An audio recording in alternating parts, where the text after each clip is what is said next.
हरे कृष्ण। अध्याय 68 सांब का विवाह।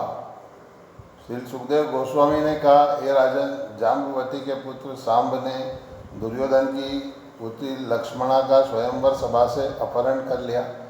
क्रुद्ध कौरवों ने कहा, सांब ने हमारी अविवाहित कन्या को उसकी इच्छा के विरुद्ध बलपूर्वक हर कर हमारा अपमान किया है, अतः सांब को बंदी बना लो। आखिर वृष्णिजन हमारा क्या कर लेंगे? वे हमारे द्वारा प्रदत्त पृथ्वी पर शासन कर रहे हैं।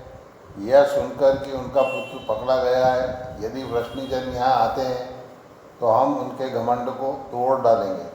वे उसी तरह दमित हो जाएंगे जिस तरह कठोर नियंत्रण के अंतर्गत शारीरिक इंद्रियां दमित हो जाती है। यह कहकर तथा कुरुवंश के वयोवृद्ध सदस्य द्वारा इस योजना की स्वीकृति लेने पर कर्ण, शल, भूरि, यज्ञकेतु तथा सुयोधन सांब पर आक्रमण करने के लिए कूच कर गए। दुर्योधन तथा उसके साथियों को अपनी ओर युद्ध के लिए आतुर देखकर महारथी सांब अपना धनुष धारण कर सिंह के समान खड़ा हो गया। पकड़ने के लिए कृत संकल्प क्रुद्ध, कर्ण इत्यादि धनुर्धरों ने सांब से कहा, ठहरो और युद्ध करो। वे उसके पास आए और उस पर बाणों की वर्षा करने लगे। हे कुरुश्रेष्ठ, जिस तरह एक सिंह क्षुद्र पशुओं के आक्रमण को सहन नहीं कर पाता, उसी तरह सांब इस अन्यायपूर्ण आक्रमण को सहन नहीं कर सका। अपने धनुष के टंकार करके वीर सांब ने बाणों से कर्ण आदि 6 योद्धाओं पर प्रहार किया। उसने 6 रथों को, 4 घोड़ों की टोली को और प्रत्येक सारथी को उतने ही बाणों से बेध डाला। इसी तरह उसने रथों की बागडोर संभालने वाले रथी महान धनुर्धरों पर भी प्रहार किया। शत्रु योद्धाओं ने सांब को इस पराक्रम प्रदर्शन के लिए बधाई दी। शत्रु योद्धाओं ने सांब को रथ से नीचे उतरने पर विवश कर दिया। इनमें से 4 ने उसके 4 घोड़ों को मार दिया, एक ने उसके सारथी को मार दिया और दूसरे ने उसके धनुष को तोड़ डाला। युद्ध के दौरान सांब को रथ विहीन करके कुरु योद्धाओं ने उसे बांध लिया। तब वे सांब तथा अपनी राजकुमारी को लेकर नगर में विजयी भाव से प्रविष्ट हुए। ये राजन, जब यादवों ने श्री नारद से यह समाचार सुना तो वे क्रुद्ध हो उठे और राजा उग्रसेन द्वारा प्रेरित किए जाने पर कुरुओं के विरुद्ध युद्ध की तैयारी कर ली। भगवान बलराम ने वृष्णि वीरों के क्रोध को शांत किया। बलराम कुरुओं तथा वृष्णियों के बीच कलह युद्ध नहीं चाहते थे, अतः वे ब्राह्मणों तथा परिवार के गुरुजनों के साथ हस्तिनापुर गए। सूर्य की तरह तेजोमय रथ पर सवार वे ऐसे लग रहे थे मानो प्रधान ग्रहों द्वारा घिरा हुआ चंद्रमा हो। हस्तिनापुर पहुंचकर बलराम नगर के बाहर एक बगीचे में ठहर गए और उद्धव को धृतराष्ट्र के प्रयोजन का पता लगाने के लिए भेज दिया। अंबिका पुत्र धृतराष्ट्र, भीष्म, द्रोण, बाहिल्क तथा दुर्योधन को समुचित आदर देकर उद्धव ने बताया कि भगवान बलराम आ गए हैं। यह सुनकर कि उनके प्रिय मित्र बलराम आ चुके हैं, वे अत्यधिक प्रसन्न हुए। सर्वप्रथम उन्होंने उद्धव का आदर किया। तत्पश्चात वे अपने हाथों में शुभ भेंटें लेकर भगवान बलराम से मिलने गए। गौओं तथा अर्घ्य की भेंटों से यथोचित विधि अनुसार उनकी पूजा की। जो बलराम की शक्ति से परिचित थे, उन कुरुओं ने उन्हें दंडवत प्रणाम किया। जब दोनों पक्षों ने सुन लिया कि उनके संबंधीगण कुशल मंगल से हैं तथा स्वास्थ्य के विषय में पूछताछ कर ली, तो बलराम ने कुरुओं से कहा, बलराम जी ने कहा, राजा उग्रसेन हमारे स्वामी तथा राजाओं के भी शासक हैं। तुम लोग एकाग्र चित्त से सुन लो जो उन्होंने तुम लोगों को करने के लिए कहा है और उसे तुरंत करो। राजा उग्रसेन ने कहा, यद्यपि तुम में से कई ने अधर्म का सहारा लेकर धर्म के सिद्धांतों पर चलने वाले अकेले प्रतिद्वंदी को पराजित किया है, फिर भी मैं पारिवारिक सदस्यों में एकता बनाए रखने के लिए यह सब सहन कर रहा हूँ। बलराम के पराक्रम, साहस एवं उनकी शक्ति के समरूप इन शब्दों को सुनकर कौरवगण क्रुद्ध हो उठे और इस प्रकार बोले। गुरु नायकों ने कहा, ओ यह कितनी विचित्र बात है। काल की गति निस्संदेह दुर्लंघ है। अब पैरों की एक जूती उस सिर पर चढ़ाना चाहती है जिसमें राजमुकुट सुशोभित है। ये वष्णिजन हमारे वैवाहिक संबंधों से बंधे हैं। हमने इन्हें अपनी शैया, आसन तथा भोजन में बराबरी का पद दे रखा है और इन्हें राज सिंहासन प्रदान किया गया है। चूँकि हमने आशंका नहीं की, इसलिए वे चमड़ी के पंखे तथा शंख, श्वेत छाता, सिंहासन तथा राजसैया का भोग कर सके। अब यदुओं को इससे आगे राशि प्रतीकों का उपयोग न करने दिया जाए, क्योंकि अब यह इसे प्रदान करने वालों के लिए कष्टप्रद बन रहे हैं। जिस तरह विषैले सांपों को पिलाया गया दूध। ये यादवगण हमारी कृपा से समृद्ध बनकर हमें आदेश देने का दुस्साहस कर रहे हैं। भला इंद्र भी किसी वस्तु को हड़पने का दुस्साहस कैसे कर सकता है, जिसे भीष्म, द्रोण, अर्जुन या अन्य कुरुजनों ने उसे नहीं दिया है। यह तो वैसा ही है जैसे मेमना सिंह के वध की मांग करे। श्री बादरायण ने कहा, हे भरतों में श्रेष्ठ, अपने उच्च जन्म तथा संबंधों के ऐश्वर्य से फूलकर कुप्पा हुए घमंडी कुरु ये कटु वचन बलराम से कहने के बाद अपने नगर को वापस चले गए। कुरुओं के दुराचरण को देखकर तथा उनके दुर्वचनों को सुनकर अच्युत भगवान बलराम क्रोध से तमतमा उठे। उनके क्रोधयुक्त मुखमंडल की ओर देखना दुष्कर था। बारंबार हंसते हुए वे इस प्रकार बोले। भगवान बलराम ने कहा, स्पष्ट है कि कुरुओं की विविध वासनाओं ने इन्हें इतना दंभी बना दिया है कि वे शांति चाहते ही नहीं।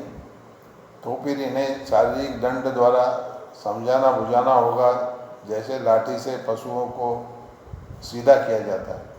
और मैं धीरे धीरे ही क्रुद्ध यदुजनों तथा कृष्ण को भी, जिन्हें क्रोध आ गया था, शांत कर सका था।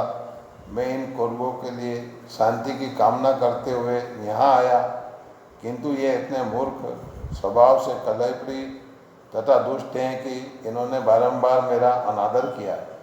दंभ के कारण इन्होंने मुझसे कटु वचन कहने का दुस्साहस किया है। क्या भोजों, वष्णियों तथा अंधकों के स्वामी राजा उग्रसेन आदेश देने योग्य नहीं है, जबकि इंद्र तथा अन्य लोकपाल उनके आदेशों का पालन करते हैं। वही कृष्ण जो सुधर्मा सभा भवन के अधिकारी हैं और जिन्होंने अपने आनंद के लिए अमर देवताओं से पारिजात वृक्ष ले लिया, क्या वही कृष्ण राज सिंहासन पर बैठने के योग्य नहीं है? समस्त ब्रह्मांड की स्वामिनी साक्षात लक्ष्मी जी उनके पैरों की पूजा करती है, और उन्हीं लक्ष्मी जी के पति क्या मृत्यु राजा की साज सामग्री के पात्र नहीं है? कृष्ण के चरण कमलों की धूल, जो सभी तीर्थ स्थानों के लिए पवित्रता की उद्गम है, बड़े बड़े देवताओं द्वारा पूजी जाती है। समस्त लोगों के प्रधान देवता उनकी सेवा में लगे रहते हैं और अपने मुकुटों पर कृष्ण के चरण कमलों की धूल धारण करके अपने को परम भाग्यशाली मानते हैं। ब्रह्मा तथा शिव जी जैसे बड़े बड़े देवता, यहाँ तक कि लक्ष्मी जी और मैं भी उनके दिव्य व्यक्तित्व के अंश हैं, और हम भी उस धूल को बड़ी सावधानी से अपने सिरों पर धारण करते हैं। क्या इतने पर भी कृष्ण राजपथिकों का उपयोग करने या राज सिंहासन पर बैठने के योग्य नहीं है? हम वष्णिगण केवल उस छोटे से भूभाग का भोग करते हैं जिसकी कुरुगण हमें अनुमति देते हैं, और हम जूते हैं जबकि कुरुगण सिर हैं। जरा देखो तो इन अभिमानी कुरुओं को, जो सामान्य शराबियों की तरह अपने तथाकथित अधिकार से उन्मत्त हैं। ऐसा कौन वास्तविक शासक जो आदेश देने के अधिकार से युक्त है, कौरवों के मूर्खतापूर्ण एवं बेहेतु के शब्दों को सह सकेगा? क्रुद्ध बलवान ने घोषणा की, आज मैं पृथ्वी को कौरवों से विहीन कर दूंगा। यह कहकर उन्होंने अपना हलायुध ले लिया और उठ खड़े हुए, मानो तीनों लोगों को स्वाहा करने जा रहे हों। भगवान ने क्रुद्ध होकर अपने हल की नोक से हस्तिनापुर को उखाड़ा और संपूर्ण नगर को गंगा नदी में फेंकने ही वाले थे कि घसीटे जा रहे नगर को समुद्र में गन्नाई नाव की तरह डगमगाते तथा गंगा में गिरने ही वाला देखकर सारे कौरव भयभीत हो उठे। वे अपने प्राण बचाने के लिए परिवार सहित भगवान की शरण लेने गए। सांब तथा लक्ष्मणा को आगे करके उन्होंने विनयपूर्वक उनके हाथ जोड़ लिए, अपने हाथ जोड़ लिए। कौरवों ने कहा, हे राम, हे सर्वाधार राम, हम आपकी शक्ति के बारे में कुछ भी नहीं जानते, कृपया हमारा अपराध क्षमा कर दें, क्योंकि हम अज्ञानी हैं तथा बहकावे में आ गए थे।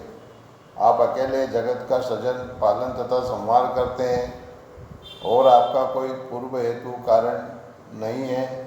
निस्संदेह हे प्रभु, विद्वानों का कहना है कि जब आप अपनी लीलाएं करते हैं तो सारे लोग आपके खिलौने जैसे होते हैं। हे हजार सिरों वाले अनंत, आप अपनी लीला के रूप में इस भूमंडल को अपने एक सिर पर धारण करते हैं। संहार के समय आप सारे ब्रह्मांड को अपने शरीर के भीतर लीन कर लेते हैं और विश्राम करने के लिए लेट जाते हैं। आपका क्रोध हरेक को शिक्षा देने के निमित्त है, यह घृणा या द्वेष की अभिव्यक्ति नहीं है।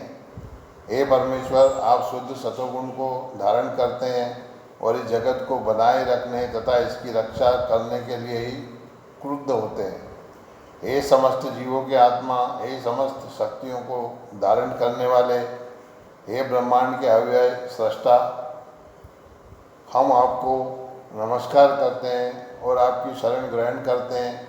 श्री सुखदेव गोस्वामी ने कहा, जिन कौरवों का नगर डगमगा रहा था, जो अत्यंत कष्ट में होने से उनकी शरण में आ गए थे, ऐसे कौरवों के द्वारा स्तुति किए जाने पर भगवान बलराम शांत हो गए, उनके प्रति कृपालु हो गए। उन्होंने कहा, डरो मत, और उनके भय को हर लिया। अपनी पुत्री के प्रति अत्यंत वत्सल दुर्योधन ने उसे दहेज में 1260 वर्षीय हाथी, 1,20,000 घोड़े, 6,000 सूर्य से जैसे चमकते सुनहरे रथ तथा 1,000 दासी आदि जो रत्न जटित हार पहने थी। भगवान बलराम ने इन सारे उपहारों को स्वीकार किया और सांब तथा पुत्र वधु सहित वहाँ से प्रस्थान किया। शुभ चिंतकों ने उन्हें विदाई दी। भगवान हलायुध अपने नगर द्वारका में प्रविष्ट हुए, अपने संबंधियों से मिले जिनके हृदय उनके अनुराग में बंधे थे। सभा भवन में उन्होंने कुरुओं के साथ हुई प्रत्येक घटना कह सुनाई। आज भी हस्तिनापुर नगर गंगा के तट पर दक्षिणी दिशा में उठा हुआ दिखता है। इस तरह यह भगवान बलराम के पराक्रम का सूचक है। इस प्रकार हरे कृष्ण। इस प्रकार श्रीमद् भागवतम दसम स्कंद अध्याय 68 सांब का विवाह नामक अध्याय के भक्ति वेदांत श्लोकार्थ पूर्ण हुए। हरे कृष्ण कृष्ण कृष्ण हरे हरे, हरे राम राम राम हरे हरे, हरे कृष्ण कृष्ण कृष्ण हरे हरे, हरे राम राम राम हरे हरे, हरे कृष्ण।